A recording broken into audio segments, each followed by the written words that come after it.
Are you aware that he told this committee, I don't recall that, the FBI director? Senator, I can't discuss anything. Well, I can tell you this. What the hell would you recall? You're the sitting FBI director. There's a campaign for president going on. You've opened up an investigation believing that the Republican candidate may be a Russian asset. And now all of a sudden, less than a month later, 2 months later, you have two inquiries, two events to suggest it may be his political opponent. Did anybody in the FBI inform the FISA court or anyone else about this activity that you know of? I can't discuss that matter, as you know, Senator Graham. Should they have? Welcome back to Hot News Today, where I cut through the noise and bring you what others won't dare touch. Today's headline, Senator Lindsey Graham calling out former Florida Attorney General Pam Bondi, asking the question on everyone's mind, why did Jack Smith's agents want my phone records? In September 2022, Attorney General James from New York basically said in a campaign that she would go after Trump, his business transactions, and his family with full force. November the 15th, 2022, Trump announces his candidacy for president. November 2022, 3 days after Trump announced his re-election campaign, Jack Smith was appointed by Garland to be special counsel to look at classified information, document mishandling, and trying to undermine the 2020 election. In March, President Trump was indicted in Manhattan of 2023, just after announcing 34 felony counts. And what they did is they took misdemeanors and turned them into felonies by using a legal theory that no one in the history of Manhattan had ever been charged with. June 2023, federal grand jury in the District Court for the Southern District of Florida indicted President Trump on 37 charges regarding classified information. Now, all I can say is that taking a hammer to a hard drive and bleach bit apparently doesn't make the cut. Having documents in the garage of President Biden doesn't make the cut. In August of 2023, he was indicted yet again regarding the 2020 election. So all I can say is that in September 27th, Jack Smith's team asked for my phone records and 7 other senators. Now that's just the 2024 election. Let's rewind, because this isn't just about call logs. It's about political power, legal maneuvers, and what could be a weaponization of justice. Here's the timeline. In September 2022, New York's Attorney General Letitia James promised to go after Trump. By November, Trump announced another presidential run, and just 3 days later, Merrick Garland appointed Jack Smith as special counsel. From there, it was a rapid-fire chain. Trump indicted in Manhattan 34 felonies from what Graham called legal gymnastics, then federal indictments in Florida and D.C., all within months. But the jaw-dropper? Late September 2023, Jack Smith's team subpoenaed phone records of not only Graham, but 7 other sitting senators. That's right, members of Congress, their private communications, now evidence in a special counsel probe. Graham didn't stop there. He reminded everyone of 2016, when the FBI chased Trump-Russia collusion claims based on a dossier paid for by political opponents. A dossier the FBI knew had holes, but used anyway. So when Graham demanded, "Why my records?" the answer from Bondi and the Justice Department was silence. 8 senators, and not a single explanation. Is this justice or political targeting?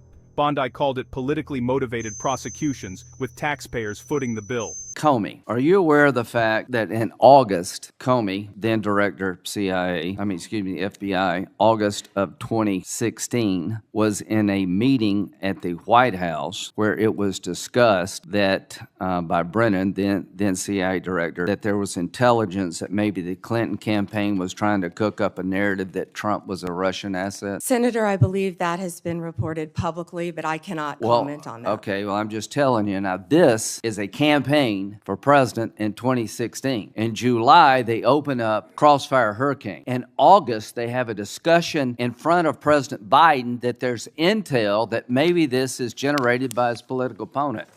Nothing happened. In September, are you aware of the fact that the intelligence community sent a memo to the FBI director detailing intelligence that suggest it's Clinton's campaign behind the idea that Trump is colluding or cooperating with the Russians. Senator, I believe that has been reported. And that was addressed to the FBI director and Mr. Strzok, this memo. Are you aware that he told this committee, I don't recall that, the FBI director? Senator, I can't discuss anything. Well, I can tell you this. What the hell would you recall? You're the sitting FBI director. There's a campaign for president going on. You've opened up an investigation believing that the Republican candidate may be a Russian asset. And now all of a sudden, less than a month later, 2 months later, you have two inquiries, two events to suggest it may be his political opponent. Did anybody in the FBI inform the FISA court or anyone else about this activity that you know of? I can't discuss that matter, as you know, Senator Graham. Should they have? Is there a requirement by law enforcement to tell the court if their warrant is being sought or a defendant that there's exculpatory information out there about you? In general, of course, Senator. Graham then pointed to the Durham Annex, official proof that intelligence was mishandled and opposition research became FBI action. The result? A pattern of using the law as a political weapon. So, to the country, the FBI director gets a memo from the intel community. This may be all a political plot by his opponent. They didn't do a damn thing. Are you familiar with the Steele dossier? Yes, Senator. That was a dossier prepared and paid for by the Clinton campaign. Are you aware that it was that document was used to get a warrant on 5 different occasions against Carter Page, an American citizen? Yes, Senator, and that has been Are you aware of the fact in February 2017, after Trump is president, the person who gave Christopher Steele the information, the Russian guy, told the FBI, the information I provided you was all bar talk, hearsay, and not reliable. Are you aware of that? Yes, Senator. Was there ever an effort by the FBI to tell the FISA court about evidence that the man who helped prepare the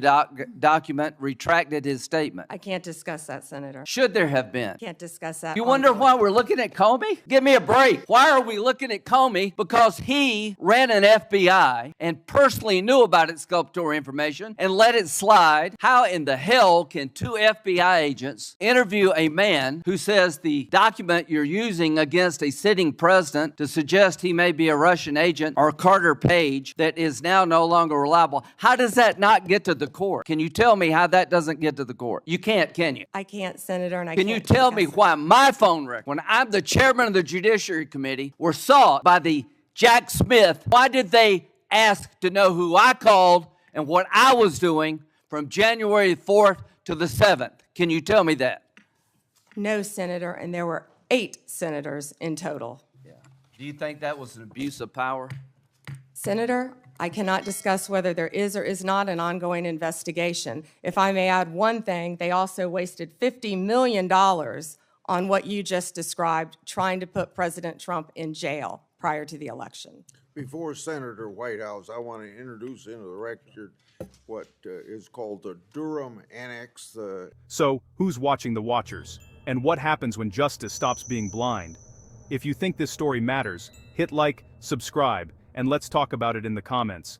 This is Hot News Today, where truth meets accountability. Stay bold, stay informed, and I'll see you next time.